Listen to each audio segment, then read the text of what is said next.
Okay, we're going to get started.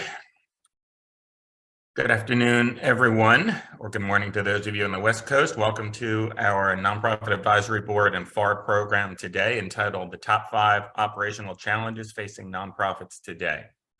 This is a joint program of the Nonprofit Advisory Board and FAR. Our program today features 5 outstanding panelists. As we all know, a great panel means great panelists, and we have 5 true rock stars in their fields today. I'm very excited to have all of them here. I know all of them, have worked closely with all of them in the past, and I'm very excited for all of the insights they're going to share with you today. Just so you know about the format here today, this is going to be kind of a rapid fire, essentially 75-minute extended Q&A session with me posing a lot of different questions to our panelists. But I also want you guys, our registrants here today, to pose questions as well using the chat feature. The Q&A feature is disabled on today's webinar, but the chat feature is live. So feel free to pose your questions. In some cases, some of the panelists may respond to you directly. In other cases, I will pose questions to our panelists, but keep them coming. And even though we have 5 different topic areas we're going to cover, we are going to go back and forth, and we can certainly revisit topics that we covered earlier in the webinar.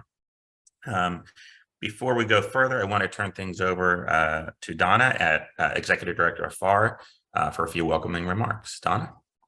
Great. Thanks, Jeff. Hi, everyone. I'm Donna Shapali, Executive Director of FAR. And I want you to know that we are pleased to be part of this. I think this is the second or third time we've partnered with the Nonprofit Advisory Board, and it's always a great collaborative relationship. And I want to thank Jeff and all the panelists today for sharing their expertise. For those of you that don't know who FAR is, we like to think of ourselves as the welcoming community in the DC metro area. There are welcoming people, believe me. And it's where association and nonprofit leaders in finance, HR, and IT, we can gather to network, exchange ideas, and really have some valuable resources accessible to you. So you'll probably be hearing from me after the webinar for those of you who aren't members. But again, to our panelists today, thank you. And Jeff, I'm going to turn it back to you to kick it off. And I'm going to mute myself and turn off my camera and pay attention. Thanks, Donna. And we're always pleased to partner up with FAR on these. You guys have been a terrific partner with the Nonprofit Advisory Board, and we're thrilled with the relationship. So we have about 170 registrants from all across the country, a wide array of association and nonprofit executives and others that work with associations and nonprofits, a really terrific group of all of you with us here today, and we're excited about that. Also want to let you know that today's program is being recorded, and a link to the recording will be sent to all registrants likely tomorrow. And feel free to share that recording link with colleagues or others that you think would benefit from it. To get us started, I'm going to turn it over to each of our panelists to give a brief introduction of themselves. They can introduce themselves better than I could do them justice. And then after that, we'll dive right in. So Sarah, do you want to get us started and tell everyone who you are? Sure. I'm Sarah Hens. I'm very excited to be here with this group today. So my background started out in IT and tech and government contracting, working on finance and administration, and then really focusing on HR as kind of a core piece of that equation. And about 5 years ago, really took a big shift over to nonprofit support. And I bring some of that for-profit sensibility in some ways. My background is pretty broad, but I really love the puzzle of compensation and benefits and employee engagement, and really ways to use tools to better manage your organization and get better results. So I know this will be a good tie-in for everybody here today. Thanks. Thank you, Sarah. And Sarah was a panelist on one of the prior programs that we did last year and was a terrific addition to that panel. Chad? Yeah, hi, I'm Chad. I'm a senior CISO advisor at Hartman Executive Advisors. And I've been there for a little over a year. And what I like to do there is help clients across different industries build and enhance their information security programs and make sure that those security programs support their strategic goals.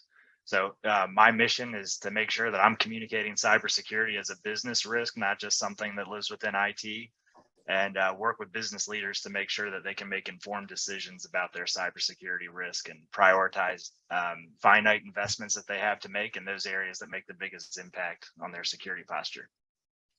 Thank you, Chad. And Chad's colleague, Christina Ryan and Hartman are members of the Nonprofit Advisory Board, along with Sarah's company, TPO. And our next panelist to introduce himself, Jordan Forney of Bernstein. Jordan. Thank you, Jeff.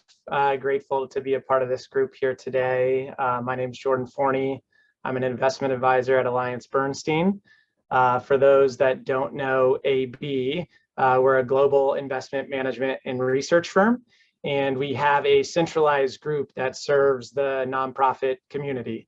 So that foundation and institutional advisory group oversees about $9 billion across the country.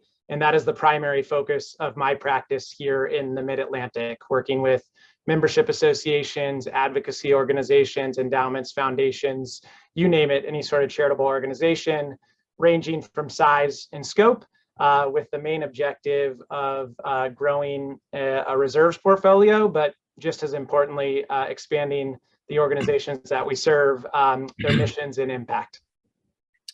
Thank you, Jordan. And next, the panelist with by far the coolest microphone of anyone on the panel today, Lauren. Well, thank you, Jeff. I come with all of my accessories and neon signs, and hopefully that's not the most interesting part of what I'm going to say today. But I'm Lauren Lemunyan. I am the founder and CEO of Spitfire Coach. We are an executive coaching and leadership development training firm based in Denver, Colorado, and really all over the world. And we focus on equipping mid-level managers, nonprofit executives with the tools to do their jobs better. So help unloading all of those to-do lists, stress, miscommunications, feedback, all that jazz. And what we do is really based on my experience in working with associations since 2005. And I'm back at it again, managing a trade association. I can't get enough of you guys. So I'm hoping to bring some insights today on the employee experience, the trends I'm seeing, the dynamics of boards and volunteers. And we're going to get a little spicy today. So I'm excited to be here. Thank you, Lauren. And last but not least, the one panelist who is a client of ours. The other four of you are, like myself, consultants and other professionals that work with associations and nonprofits. And I work with all of you, but I get to work with Therese and her organization as a client of ours for several years. So Therese, you introduce yourself to everyone. Yeah, it's hard to follow up, Lauren. I'm just going to be honest, but I maybe less on the spice. But hi, everybody. My name is Therese Loncar. I'm the Chief Operating Officer of the Academy of Management, a 19,000 member professional association of global professors and PhDs in business schools. I am responsible for an $11 million operating budget that includes membership, our conferences and events that nonprofits put on to convene our members, as well as publishing, including 6 scholarly journals, 2 publications, and a non-dues revenue stream. So I am really glad to be here today and talk about what keeps us up at night. Thank you, Therese, and thank you to all of you for being here today. So with that, we're going to dive right in, and we're going to start off with certainly one of the hottest topics, not only for associations and nonprofits, but for every employer these days in the United States, and that's HR recruiting and retention. So why don't I get things started with Sarah? And Sarah, I have several questions for you, so you can just try to, like I've told all of you, keep your answers concise, but meaty and relevant. We want to try to get as much information out there. This is going to be a lot of information overflow. Your mind is probably going to explode by the end of this program, but hopefully it'll be a lot of great takeaways for you. And as we always try to do with these programs, focus on a lot of practical advice and guidance that you can take back to your own organizations or your own clients, and pass on a lot of really useful information. So we all hear about the incredible amount of turnover that's going on in the nonprofit world. According to Lauren, who gave me the statistic, in 2021, more than 47 million workers across the United States quit their jobs. That's quite a staggering number, unlike anything that any of us have ever seen in our lifetimes and our careers. But with that, Sarah, is there an upside to turnover?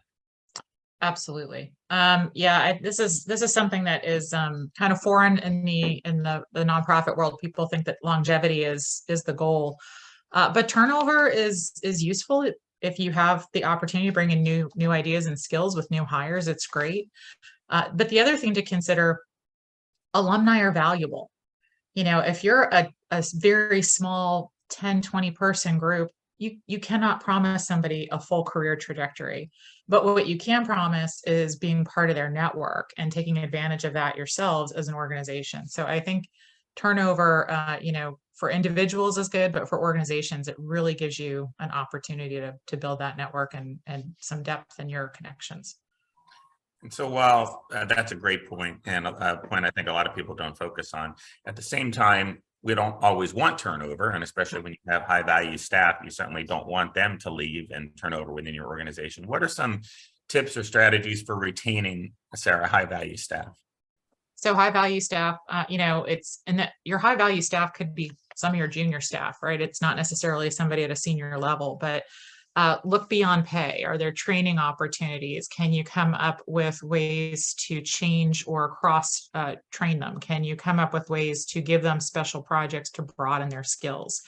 You know, just I know for so many groups, pay is a cornerstone of compensation. Obviously, it also can compound itself with benefits and other things. So as a cost, you want to manage it, but there may be opportunities in training and cross-purposing what people are doing.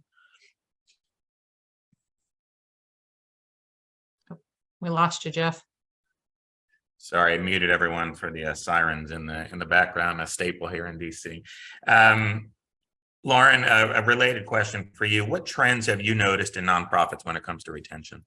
Well, I actually want to touch back on the turnover and ask the question, where is the turnover happening? Because I actually think there needs to be more turnover, and that's coming from volunteer boards and the C-suite. You get a lot of people sitting pretty at the top, making a ton of money, not offering any new ideas, and really preventing upward mobility for that all-star talent that can revolutionize associations. So if you have people that have been stagnant in their career, aren't moving, aren't growing, it's like the whole adage, if you're not growing, you're dying. It's the 5 to 7 year plan. If people aren't moving, then they are actually decaying the culture of your organization. And I know that's going to be a little controversial, but I'll take it.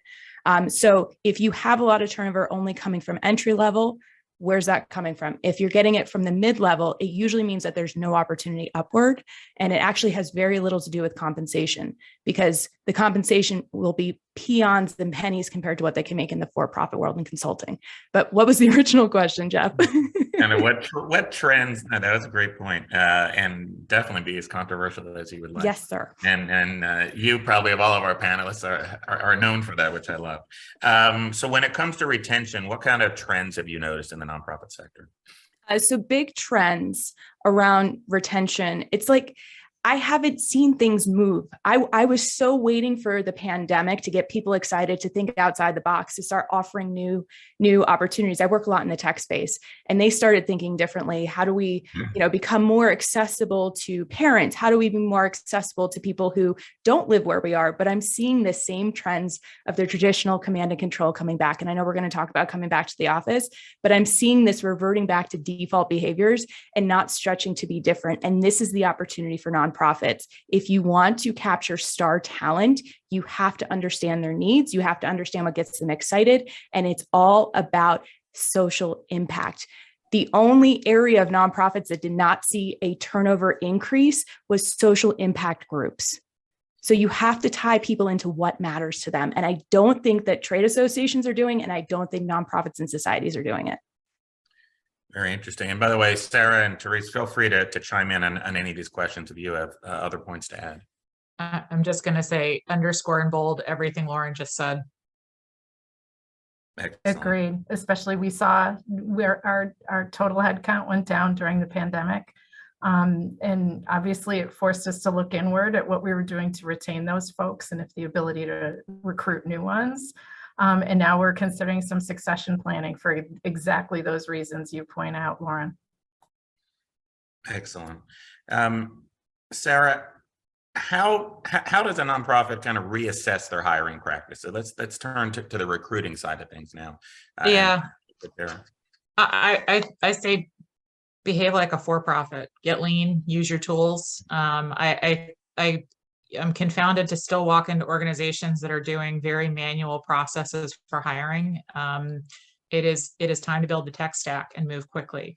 I think you need to be thoughtful of your timeline. You need to think about what you're looking for, figure out what your metrics are. Is it time to hire? Is it cost to hire? Is it retention? And those are going to be different, again, if you're a large organization versus 10 people. And the impacts on your organization are different. But as close as you can get to that lean and rapid for-profit model of hiring, lean into it.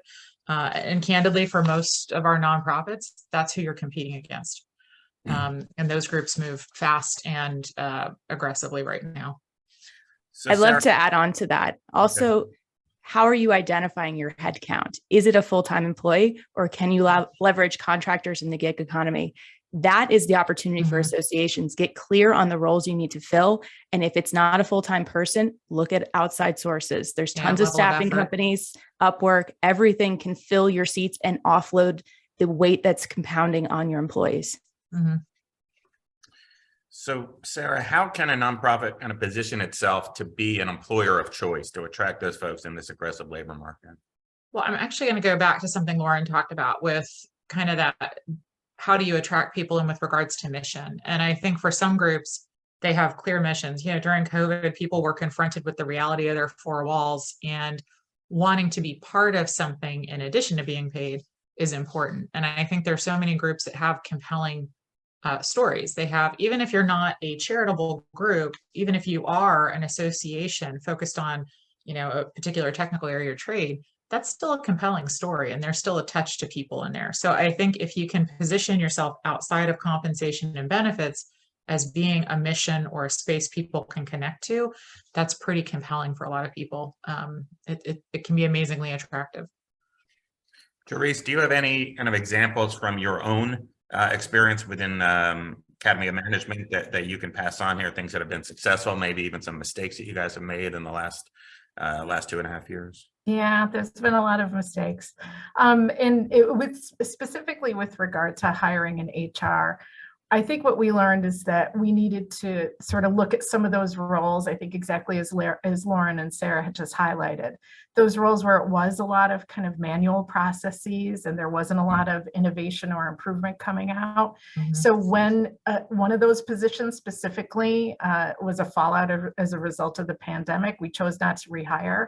And instead we're looking at different kind of exactly the gig economy of, you know, getting some independent contractors instead. And we're lucky to be in the New York metro area that we could tap into a lot of professional skills for ad hoc and episodic work.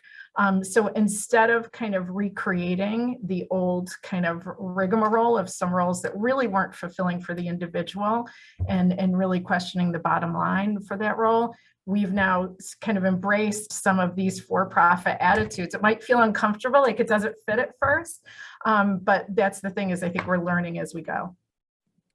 Thank you. And I'd be remiss being the only lawyer on the panel to say that we got a good contract, a good independent contractor.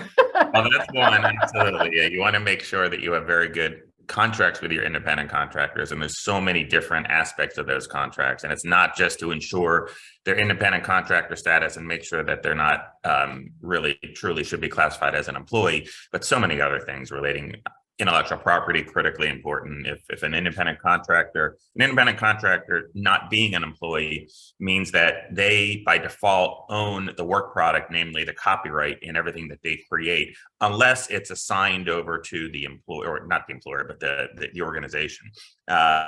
And that can be done through the independent contractor agreement, a standard provision that says everything that I create within the scope of my work is automatically assigned over to the organization, period. And that's critically important to put in. There's so many other things: termination, compensation, expense reimbursement, and so many indemnification, so many other things. But also the issue of, and I deal with this a lot in terms of counseling clients on terminations. Just because you're going to outsource a position doesn't absolve you from potential discrimination issues and other things with respect to laying people off. Okay, it's certainly a relevant factor to factor into the analysis if you truly are going to be outsourcing position and eliminating as an employed position, but it doesn't get you off the hook from potential liability if you have if the individual that you're wanting to let go has a number of different protected characteristics. It can still be a very risky, dicey proposition, and there's a way to go about doing that that can help mitigate your risks. Lauren, how can nonprofits be competitive with higher paying and or kind of sexier job postings?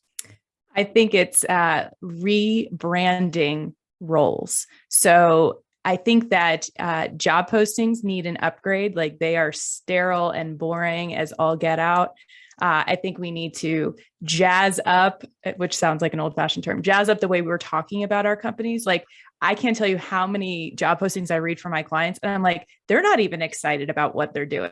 Like, people can read energy and language. So it starts with that. It's getting the storytelling of why people are working there, what they get out of it. You know, that's the opportunity here, is how do you snapshot your current employee experience and project that out through social media, through newsletters, because potential employees are doing their research. They are Googling you. They are on Glassdoor.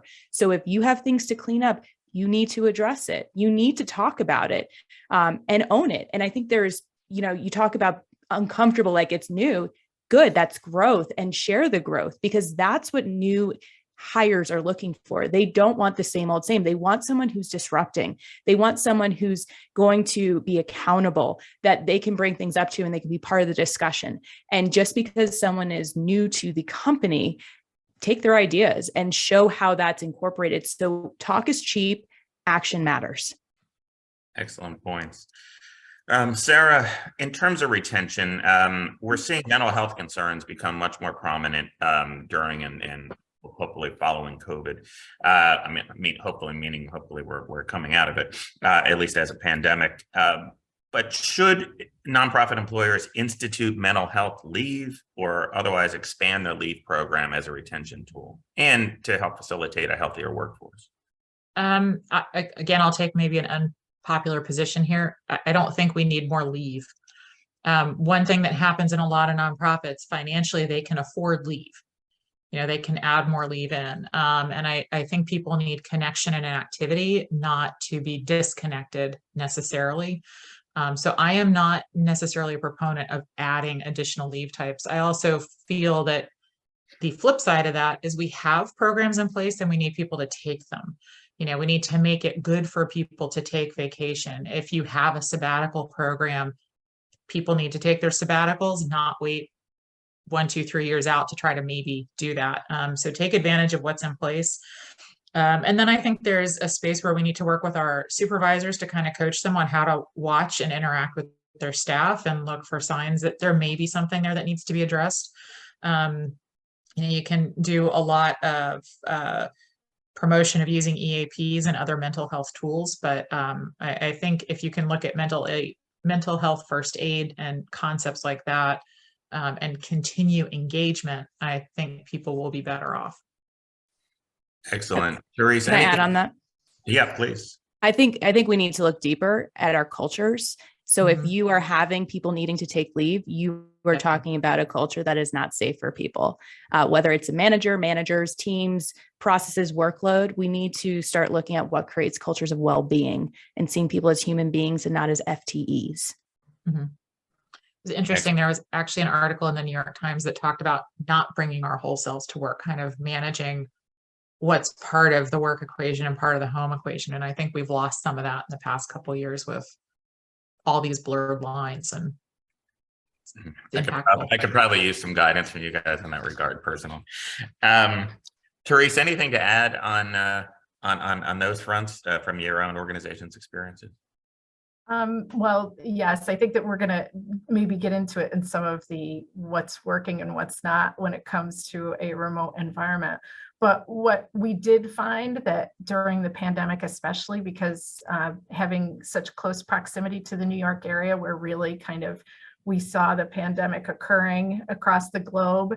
In New York, Westchester County specifically where we are was one of the first counties hit.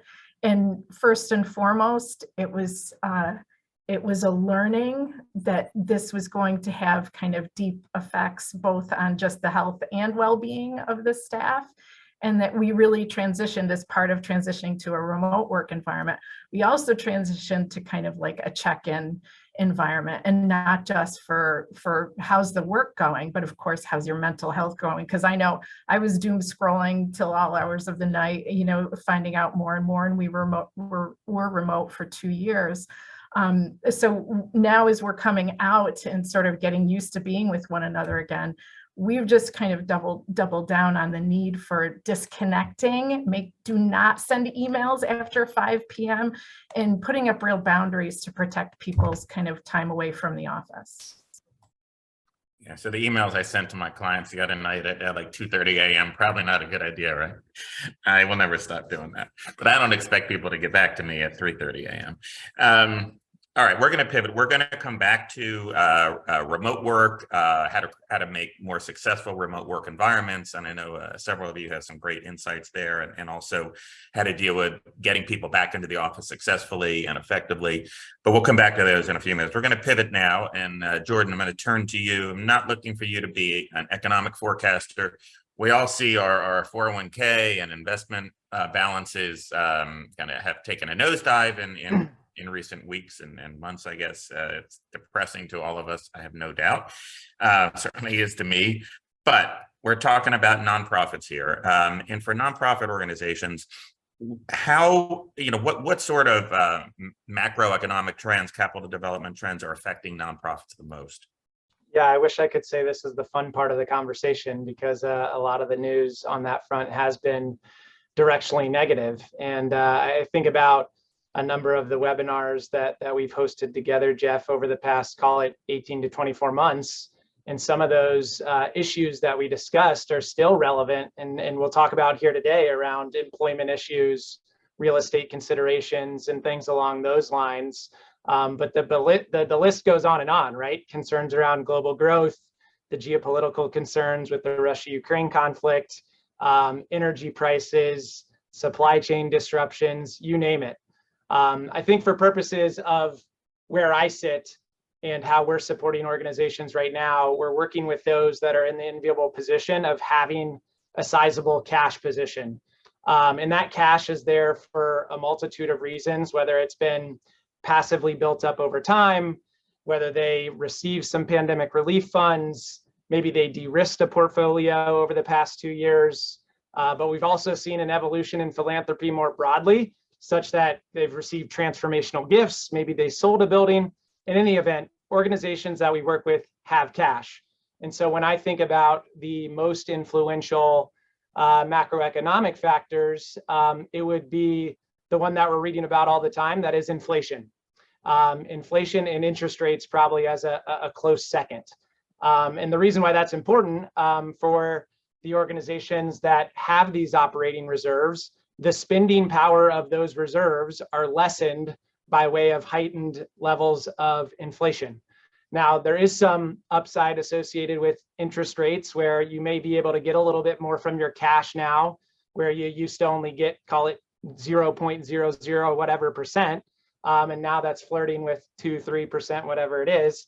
But that also can come with borrowing costs as rates go up too. So for those organizations that have borrowing options, have existing mortgages, I really think it's the combination of inflation and interest rates for organizations that have cash that really need to think seriously about how much cash should they be holding. So Jordan, just like, most of us that have 401ks and investment accounts and whatnot and other retirement vehicles, we're usually saving it for retirement. That's, for individuals, that's usually the number one reason, at least folks like all of us here. But for a nonprofit organization, there are different reasons. It's certainly not for retirement, but for most nonprofits and associations, it generally is these are long-term reserves. They're not designed, that you're going to spend half of your reserves next year. Of course, there's rainy day funds, and a lot of nonprofits had to tap into those funds during the early part of the pandemic when they saw revenues go way down. But overall, in every one of your clients is different. The advice you give them is different. Obviously, they all have different investment management strategies. But in general, with the turbulence of the stock market, what sort of, if you have some general trends that you've seen, how are you advising your clients? You're advising them to pull money out of stocks and put them into bonds and treasuries, and obviously it's never an all or nothing. But tell us some trends in terms of how you're advising your clients to deal with this turbulence. Yeah, you've given me a lot of outs here, Jeff, because I do think I can preface every answer with "it depends." And so I'll start there. But definitely a thoughtful approach to holding reserves is something that's always been prudent. And what we really emphasize is not really in the camp of a rule of thumb, but instead matching time horizon with risk. And so I can appreciate that I'm incentivized, of course, to sit here and say you should never have any cash. That's not true. You should have an emergency fund for monies that you may need over the next, call it 12 months or so. And we recognize organizations may need to reserve for special projects or programs or in anticipation of a spike in spending needs. And that plus the general disposition of, as we've talked about, a lean staff, a volunteer board of directors, they have their own opinions around how monies should be allocated. And that certainly factors in too. But on the time horizon and risk matching, really just thinking about where could there be any sort of shortfall risk associated with the cash flows for the organization. This was super top of mind during the pandemic. When you think about, or at least the associations that have annual conferences that didn't happen. This actually happened to an organization that I worked with not too long ago just because of Hurricane Ian, where they were going to go down to Florida and they had to cancel their conference. So if there's any sort of risk, that would certainly justify having more by way of reserves. I know a number of organizations also have timing differences associated with the ins and outs, and there can be some seasonality associated with that. And then those organizations that either have the option to borrow or have a trusting and faithful alumni base that they could tap on, or donor base, that's certainly an influential factor. And so really the reserve should be based on those factors impacting shortfall risk. And if you think about the cash, those would be, I'd say, the monies that are needed, like I said, in the next 12 months. Maybe you take a next step up the short-term risk spectrum where you have about half cash, half taxable bonds. Then as you go to intermediate and long-term, of course, you start introducing more return-seeking, growth-oriented assets as monies aren't needed further down the line. And we found, even if for aesthetics alone, just that bucketing approach to know that my long-term money is going to move up and down and be more volatile than my short-term money, and helping organizations think through the sizing of those buckets based on the operations of their organizations. So Jordan, are you seeing a lot of your clients make changes to their investment policy statements? That's kind of the overall framework that governs it. You say, okay, this is what our board or our investment committee has adopted as our overall framework for our risk tolerance and everything else. You got to stay within these parameters and whatnot. Are you seeing a lot of your nonprofit clients make changes in their investment policy statements in light of what we've seen with the turbulence in the market? They should be. And we're certainly advising around that right now. And we really probably should have started this entire investing conversation on that policy and governance piece, because that's going to memorialize roles and responsibilities, how decisions are made, and can even document why decisions are made.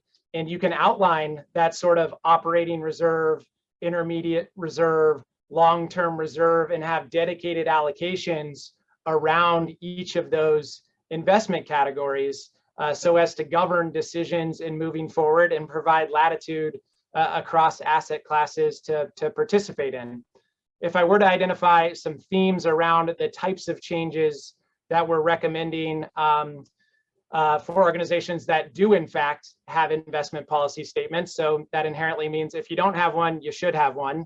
And so that's a starting place. But for those that do have investment policy statements, and to skip to the punchline as to my best efforts attempt at a crystal ball, returns are going to be muted. And so I've seen investment policy statements that are targeting returns 2+ inflation.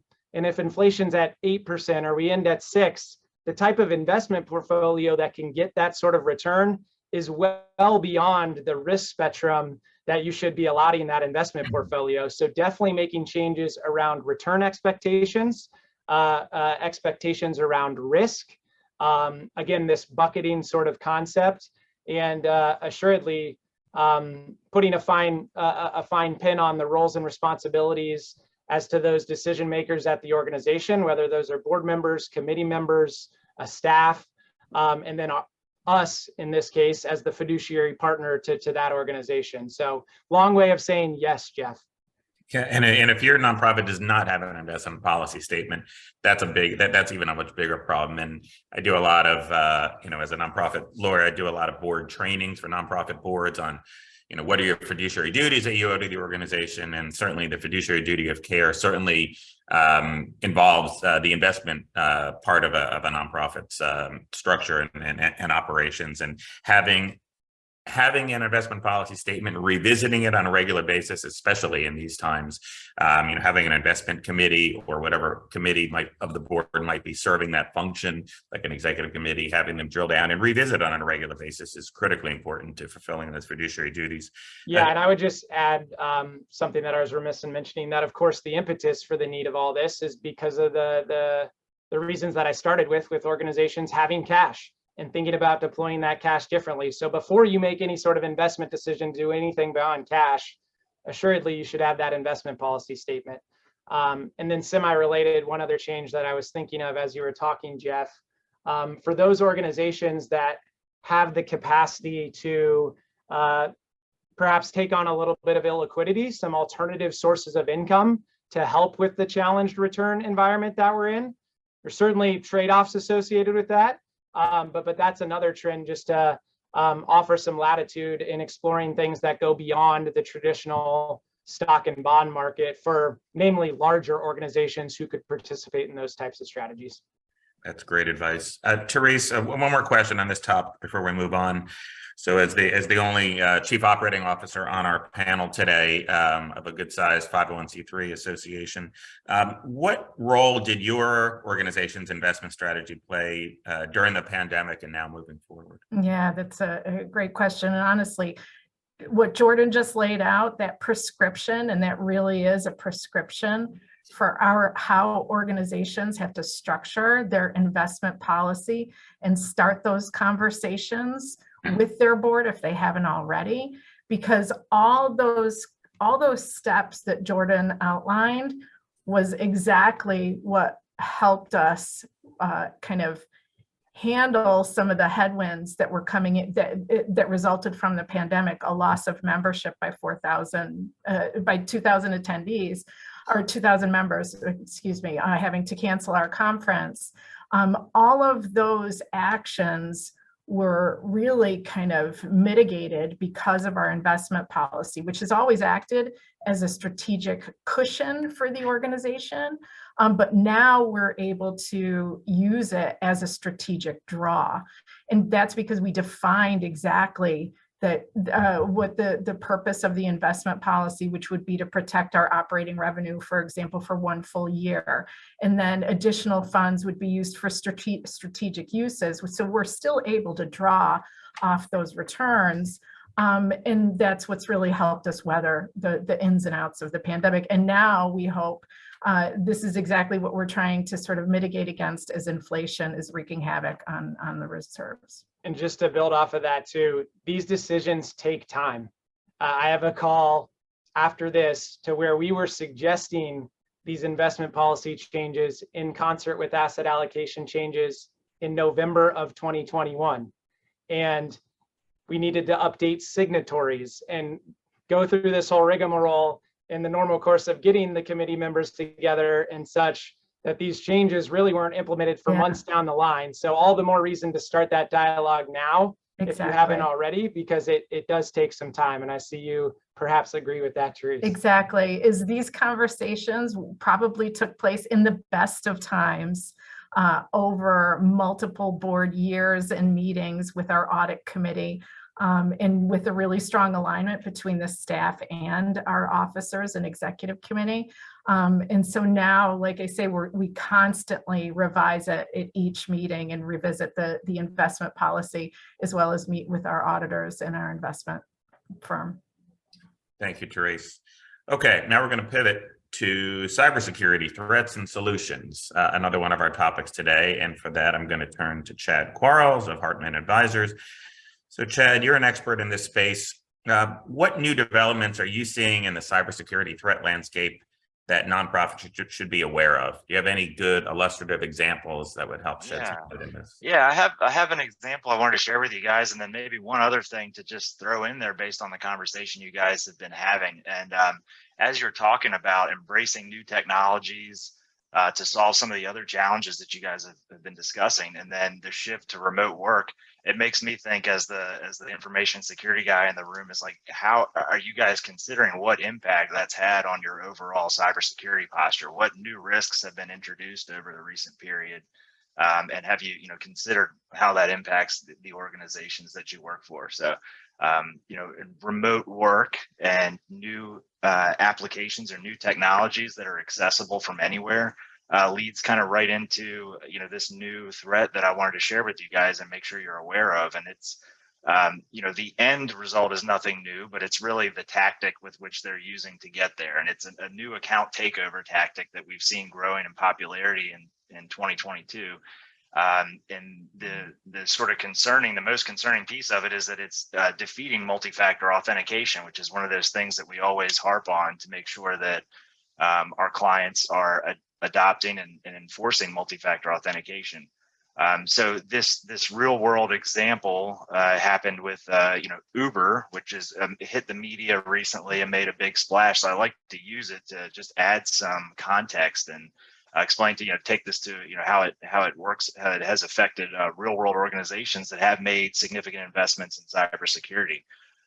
But basically what is happening is a tactic called MFA bombing or MFA spamming, where in this case the threat actor, who was a 17-year-old kid in the UK, he's a member of a threat actor group known as Lapsus, which is a well-known threat actor in the cybersecurity world. Well, he purchases user credentials from a contractor that worked at Uber, and then did his initial access by finding their VPN and using the legitimate credentials. So he bought this username and password, went to the web page and submitted the username and password. And Uber had done the right thing, right? They had invested in multi-factor authentication. So that resulted in a prompt to the employees, or in this case, the contractor's mobile device saying, hey, was this you authenticating? And so the first time he hits no, right? And maybe the first several times he does the right thing and hits no, but eventually through this grief attack where they continually submit those credentials, he inadvertently hit yes. And that gave the threat actor access to the internal network of Uber, where he was then able to see what inside that environment does he have access to as within the context of this legitimate user. And they were unfortunately able to escalate privileges by finding additional credentials, usernames and passwords that were saved on a file server on that network, and use that elevated privileges to access a lot of sensitive data about their stakeholders. So probably driver information, passenger information, other stakeholders, email communications, and exfiltrate that data outside of the organization. That's scary stuff. And we all see it. We read about it every day. We read about data breaches. We read about ransomware. We read about all these other really disturbing things going on in your world. So hearing, that one of those latest threats, what do you pull away from that in terms of what can nonprofits do to detect and prevent those sort of cybersecurity threats, to protect their technology infrastructure and their critical information? Kind of what best practices do you pull out of that? What are some good practical advice and tips and suggestions you can give to folks? Right. Yeah. And that is that there's really no one silver bullet. So MFA, we always harp on that as a very effective control and important to have in place. But this example just illustrates that we can't depend on one technical control alone. So it's important to have a layered information security program that has multiple layers. One of which is our user awareness, a culture of cybersecurity awareness at our organizations. So, almost in every case, it's very rare that there's ever a data breach or a cybersecurity incident where there's no human factor. Almost always, there's some interaction with a user to be socially engineered or tricked into doing something. So raising cybersecurity awareness within your organization is a key thing. Let's make sure that our employees are an effective layer of defense and not the weakest link that we're trying to protect against. We want them to be a functioning layer of our effective security program. So, so Chad, it sounds like you're suggesting, we're all familiar with all different sorts of trainings that get done. I talked about nonprofit boards, but all sorts of trainings that get done for staff on a regular basis. There's always been a ton in the HR area. Unconscious bias trainings, DEI trainings, performance management trainings. I do a lot of, antitrust trainings on intellectual property protection and licensing, all this other stuff. Right. About, UBIT and tax exemption. But it sounds like, and I don't think, at least in my experience, this is not the norm. In fact, I even think, for our 6-person Tenenbaum Law Group boutique law firm, that we ought to have some training, because literally all of my colleagues and I get these sorts of, I don't even know the labels to put on these things, but all these attempts, to try to get information, get people to click on things. And it sounds like from a small firm like ours to a larger association or nonprofit, it sounds like some regular training for all staff on what sort of things to look out for, what sort of things to avoid, what are some good, tips and suggestions for staff, that they should be doing on a regular or daily basis, things like that. Is that something that you think, I don't want to ask you if you're seeing it more often, because I don't think it's really happening yet, but is something that you would recommend? Yeah, I think the key, especially as you mentioned, all those regular trainings that employees are required to take. I think it's critical to have short, interactive user training sessions that are frequent. And figuring out what the right frequency is for your organization based on the size and the bandwidth and things like that will be important. But I think keeping it short and sweet and interactive, so that employees realize how this can improve both their professional security posture, but also in their personal lives as well. But I think I'm finding that one long, like 45-minute annual security training really isn't cutting it. It's painful. The employees don't enjoy it, and it's not keeping cybersecurity top of mind. So I think if you can find a tool out there, there are a number of them that I've used in the past that can deliver short and interactive training sessions to keep cybersecurity top of mind. And then the next step is to do some testing, right, to measure the effectiveness of that awareness. How effective are your employees at identifying those social engineering, those phishing emails? Are they interacting with the phishing message, or are they reporting it how you'd like them to? Figuring out how effective that user awareness program is critical. And Jeff, if I could just add on that, Sure. Also, I think it's just mindful when I can't personally speak to it, but in working with my HR director, when you go in and get your insurance for your organization, obviously there's more enhanced cybersecurity insurance that you, of course, want to take advantage of. And that means that we do have to, we have a responsibility then, of course, to train our staff. So we've had to really, as an organization, really pay very strict attention to that in order to pursue this insurance as an organization. That's a great point. I wanted to emphasize that is that especially in industries where we don't have compliance obligations or regulatory requirement to have certain elements of a security program, what I'm seeing is that cyber insurance carriers are really driving the maturity of information security programs by raising the requirements as you go to shop for cyber liability insurance. And that's such an important, control to help you manage this risk, is to have that tool in place, the cyber insurance, to help you out and get through, weather the storm if and when you do have a cybersecurity event. So they are becoming more and more selective as they continue to take losses, as cybersecurity continues to be a growing problem. So what I'm seeing is those cyber carriers, all companies across all industries want to and need to have cyber insurance. And the the more difficult it is to place that insurance policy is causing it to drive organizations towards more mature cybersecurity programs. Yeah, I've absolutely seen that. Every year, it seems like the requirements that cyber insurance carriers are imposing on policyholders in order to get the insurance, from small to large, even including our own law firm. And we had to go out, which is a good thing, and even increasing our cybersecurity protections, which obviously all costs money, takes time, but you don't have a choice if you want to have cyber insurance, and you have to have cyber insurance. And just I had drinks last night with someone from a large insurance broker that focuses on the nonprofit market, and he was telling me that cyber, of all the 6 primary types of insurance that nonprofits and associations have, the premiums for cyber insurance are jumping higher than any other, and at a faster clip. All right, one more question, Chad, and then we're going to move on to our last 2 topics. So I know you've told me that, in terms of when threat actors get in, what are you seeing them do? And you told me that ransomware is kind of the fastest growing type of attack. When a threat actor gets in, well, I should take a step back. What can a nonprofit do to manage the risk of ransomware? Yeah, great point. Yeah, because ransomware is continuing to be the fastest growing attack type. Once they get in, that's their most efficient way to monetize that unauthorized access that they have to your systems and your data. I've read statistics, right, that in 2021, there was a 13% increase in ransomware. Up to 25% of all reported data breaches are now a ransomware incident.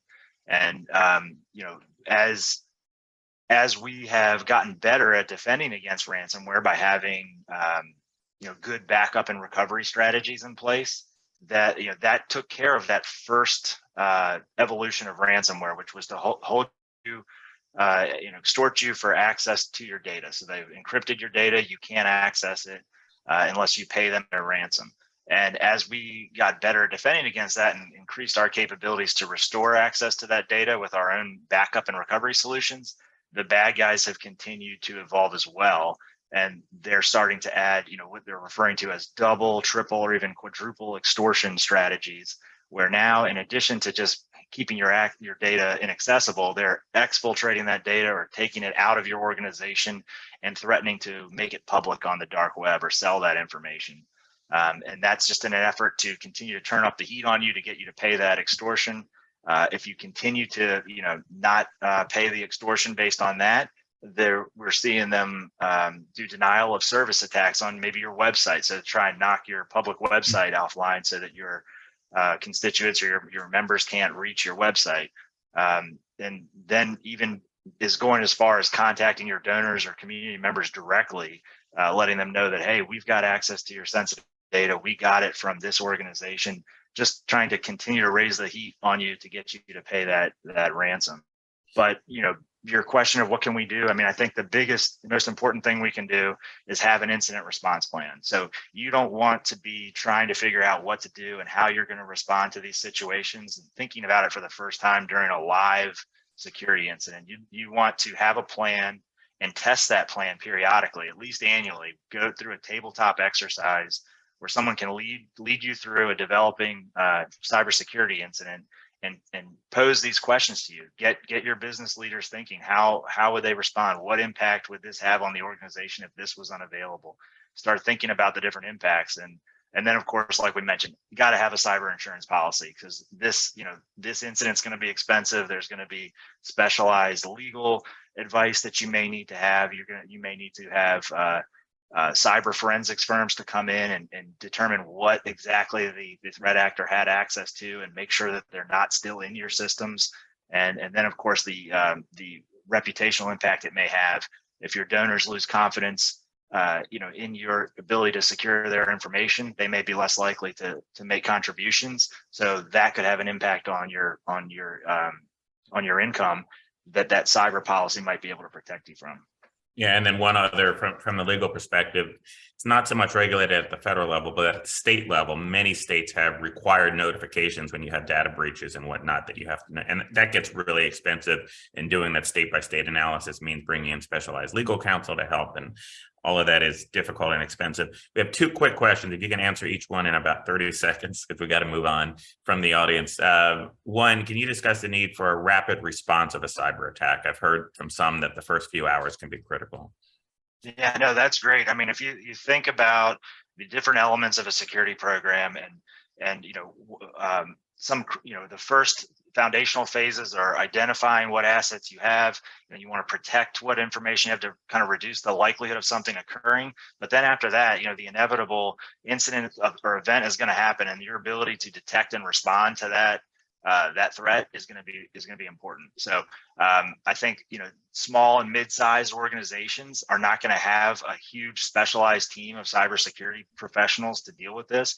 So establishing a relationship with a managed security service provider, particularly a managed detection and response firm, is I think in everybody's best interest to make sure that you've got some next generation endpoint security tools that are on your devices, so that they can be monitoring for suspicious or potentially malicious activity and take action to isolate your device in the moment when they discover something that's malicious. I think that's going to manage the impact of a cybersecurity event significantly. Thanks, Chad. And one last question. We know that a lot of these ransomware attacks are demanding the ransom be paid in cryptocurrency. I presume for traceability reasons and things like that. Someone asked, should associations and nonprofits set up cryptocurrency accounts to be able to quickly pay a ransom if needed? Yeah, that is a good part of an incident response plan, right? How you can count on their ransom being paid in Bitcoin, most likely, right? So the timing, they'll also put a timer on you, right, and say if you don't pay by this time, we're going to increase the ransom. So I think being prepared either by having a retainer with a cyber forensics firm that can kind of help you through that, navigate that, communicate with the threat actor, negotiate pricing, facilitate payments, things like that. But yeah, at a minimum, if you don't have that sort of relationship set up, establishing some sort of a Bitcoin wallet and making sure that it's not the first time you've ever signed on to one of these websites to do this. You don't want to have to figure it all out in the heat of the moment. I think adjacent to that, and I know we're short on time here, Jeff, but we've actually gotten the question about having the capacity to accept cryptocurrency as gifts, where if you think about the tax efficiency associated with giving appreciated securities over cash, I found that more organizations are talking about that than actually instituting it, in the same way that donors are asking about it but not actually doing it. But there is some merit, and we have gotten the question.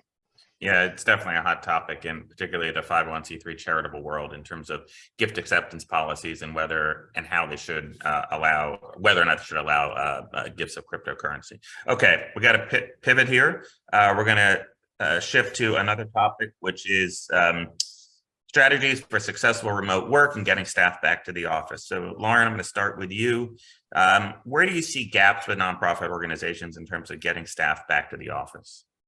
Really simple: context and intent. So this wide sweeping, we have to get people back in the office because we have a lease, is not good enough to get people back into the office. So clarity is needed, context is needed, and intent. So there's obviously benefits for getting people back into the office. Certain people need to interact. Certain people need to be there for security reasons. You wouldn't necessarily want someone with a high clearance working from home on their laptop in a non-VPN environment that's not secured. But the reality is a lot of people do more work from home. They are more productive. They're happier. Gas is expensive. I was just in California. It was $6.50 a gallon. Things are more expensive in general. And so if we're not talking about the cost of what it takes to actually get people back into the office, we're not seeing the full picture. And so I think if you can answer, we want people back in the office because blank, and you actually believe it, then you have a good leg to stand on. But if you haven't done that initial work of actually thinking through what the purpose is of getting people back into the office and who needs to be back there and why, then you need to do a little bit more thinking before you can put a policy in place, before you can communicate that, before you can have consistency. Because right now it's all duct taped together. It's one thing for one person, one thing for another. And people are looking at those contradictory practices and policies and saying, well, why do I have to do it?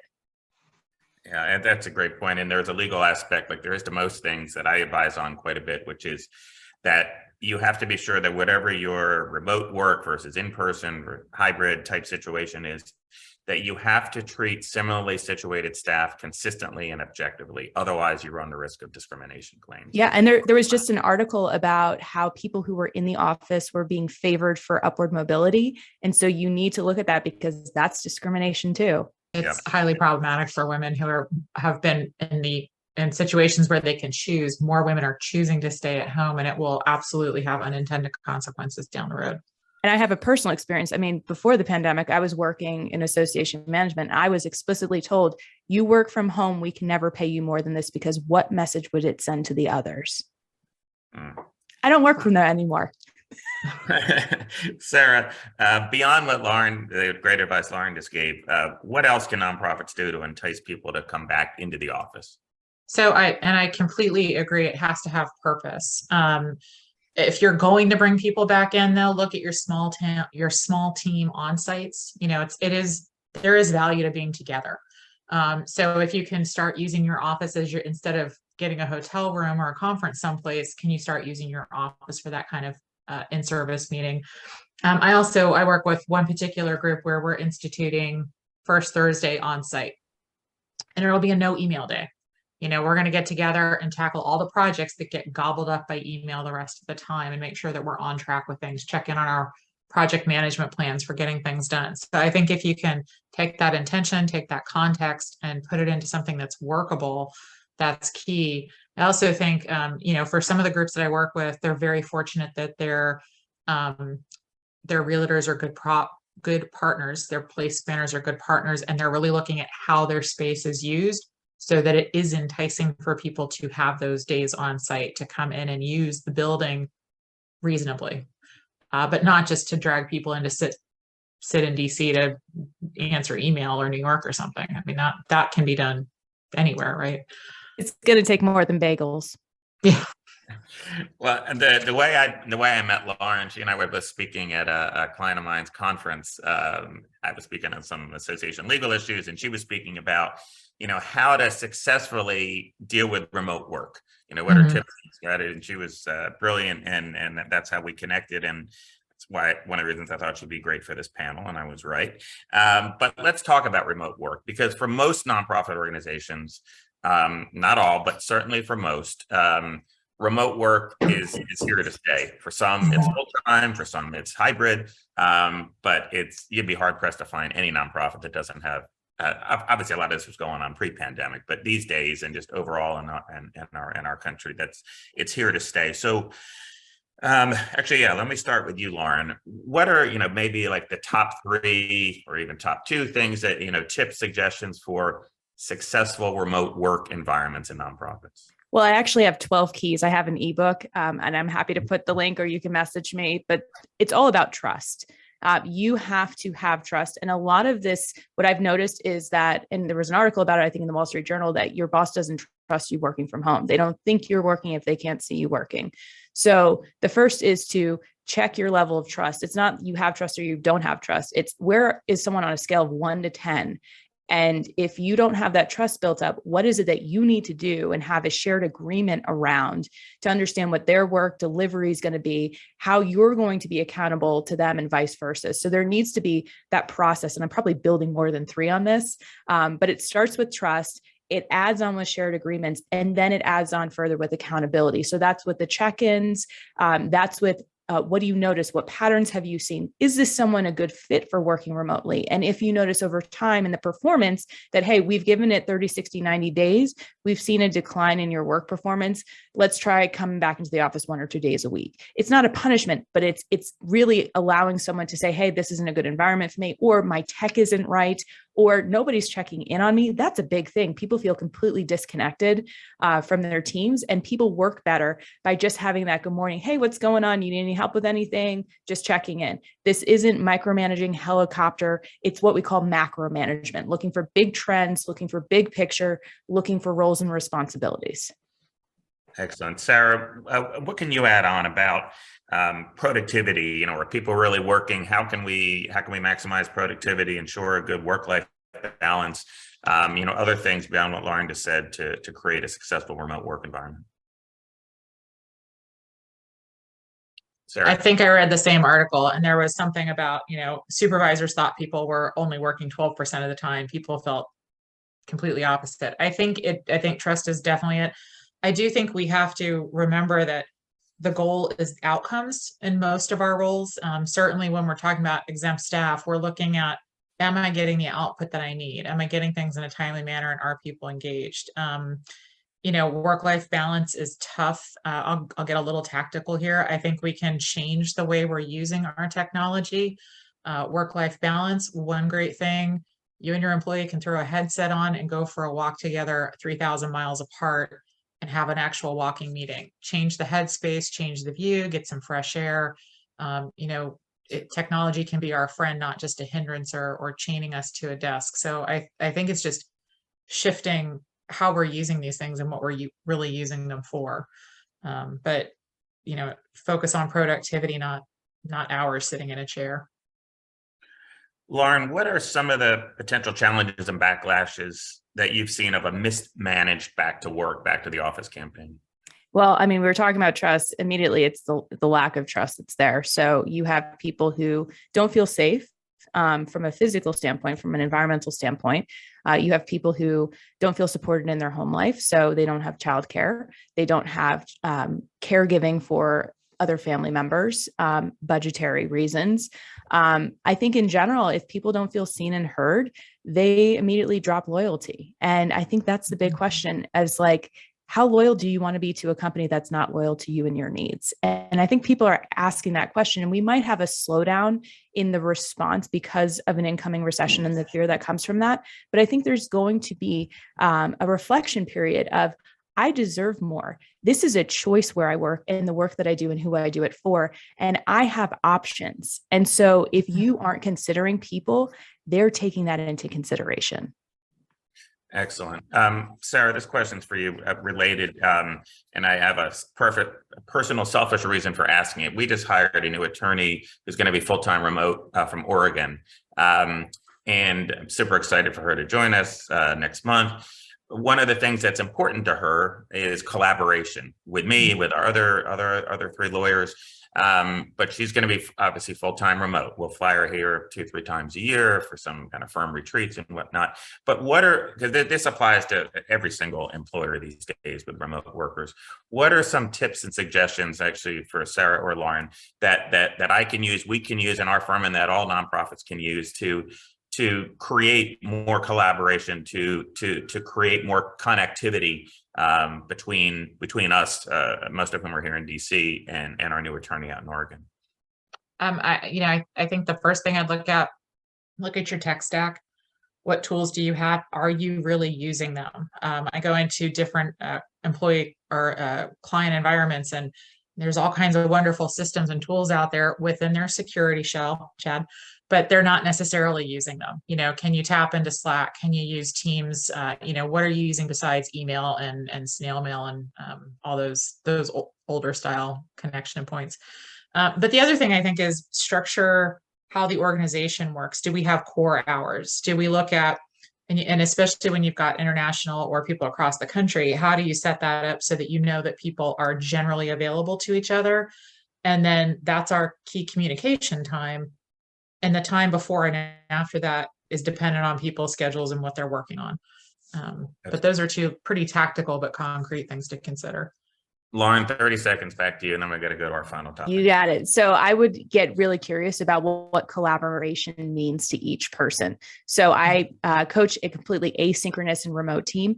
They have Slack as their main communication platform. They also have intentionality around when they're meeting with each other, what they're discussing about. So it's being clear about this is a time for collaboration. This is how we're using ongoing communication, whether it's Slack, Google Docs, whatever it is. And then it's maintaining the reciprocity. So if someone's asking for collaboration, you have to meet them where they are, and there has to be an exchange. And I think also incorporate fun as much as you can, like put music on, like just get in a room or a Zoom room or whatever it is and have fun. Like that's the opportunity to really start to spark creativity and innovation. I love that. Okay, Therese, my apologies. We only have less than 5 minutes left for our final topic, which is budgeting in times of uncertainty. So rapid Who fire. wants to talk about budgeting? I mean, I'm not going to lie. There's a reason why I put it last. I know, right? Exactly. No offense. Exactly. All right. So obviously you're deeply involved in the budgeting process in your association. So how do you build sustainability into your operations and cycles? I mean, if sustainability isn't part of a nonprofit's mission or in our North Star for a lot of our programs, for our mission, for serving our members, then it needs to be. And so when we think about sustainability, what we were able to do is there's a lot of great tools. A sustainability mindset tool that you kind of analyze both the profitability and the programmatic impact, because we know in the world of nonprofits, there are a lot of programs that really don't generate a surplus. And obviously we look to maintain and meet those surpluses as opposed to operate as a deficit. And so we were able to kind of take a portfolio approach and compare apples to apples by using some of these tools. There's a lot through the American Society of Association Executives. Like I said, I mentioned this sustainability matrix. That you could really analyze different programs and services, but then also when it comes to budgeting, obviously what you lack in certainty, you have to make up for in clarity. And so what we do by that is kind of using those margin-based approaches to budgeting, and then really going deep into each of the line items for our contracted vendors, relying on a plug for a wonderful legal resource to review those contracts, finding some may be going bankrupt as a result of having some conversations, and then being able to adapt your pricing by having a good pricing policy and be able to adjust pricing so that you continue to meet those margins as a baseline for your operating budgets going forward. Thank you. Final kind of two-part question. How can an organization plan budgets around global uncertainty that we're all facing these days? And how has your association's approach to budgeting changed as a result of the pandemic? Yeah, I mean, obviously we're all facing inflation. And so I know that what we've been doing, especially having just completed our budget and survived to tell the story, that we're kind of building in some discretionary inflationary pricing as well as expense, unplanned expense into budgets, and trying to really look industry by industry, especially our event budget, which every nonprofit that continues to offer events will need to really put those through kind of really under the microscope to lock in some pricing and costs to try to mitigate any risk for the year ahead. And so kind of that second part of my question, as a result of the pandemic, as well as the global uncertainty that we're seeing and beyond the inflation measures or protections you're building in, how has your approach to budgeting changed from pre-pandemic? We do really budget more intentionally around key results. And I know that when talking about the world of hybrid work, it's not just productivity, it's outcomes, because then that is built with trust in there that you know they're going to get the work done by being productive. And so focusing on key results and outcomes, and then building specific roadmaps to achieve those outcomes. A lot of programs are built, you'd think on a wing and a prayer, that we know we have a need, that we want to serve our members or advance the profession, but there's really not strong goals or key results that you start the program with. So building those into kind of like the core plans and developing those roadmap, we've gotten a lot stronger at being able to do that. It's sort of like building muscle memory now as we launch new programs or revisit and build programs for 2023. Knowing that it's not a certainty anymore that this program will grow or the necessary revenue stream behind it will materialize. That's great advice. And on that, we are at time. I want to thank all 5 of our panelists for a terrific job today. Just really, really valuable, practical, helpful information. Thanks to all of you for participating. Thanks to FAR and Donna for co-sponsoring this program. As I said earlier, everyone will get an email tomorrow or Monday at the latest with a link to the recording of today's program. Feel free to share that with your colleagues and others you think that would benefit from it. And keep an eye out for our next program in several months from now. We have some exciting ideas that we're pulling together and look forward to the next nonprofit advisory program. So on behalf of all of our panelists and hosts, and a special thanks, last but not least, to and Nicole and Veronica and the team at Seville's, which for the first time is kind of hosting today's platform and handled the registration and the marketing and all of the rest of the program. They did a really terrific job, and they have to deal with me, which is no easy task, who's a perfectionist to no end. My apologies for having to deal with me, but thank you for a terrific job. And we really, on behalf of the Nonprofit Advisory Board and FAR, we thank you very much for your contributions to this. Thank you, everybody. Thank you, everyone. Have a great rest of your day. Thank you. Thanks, everyone.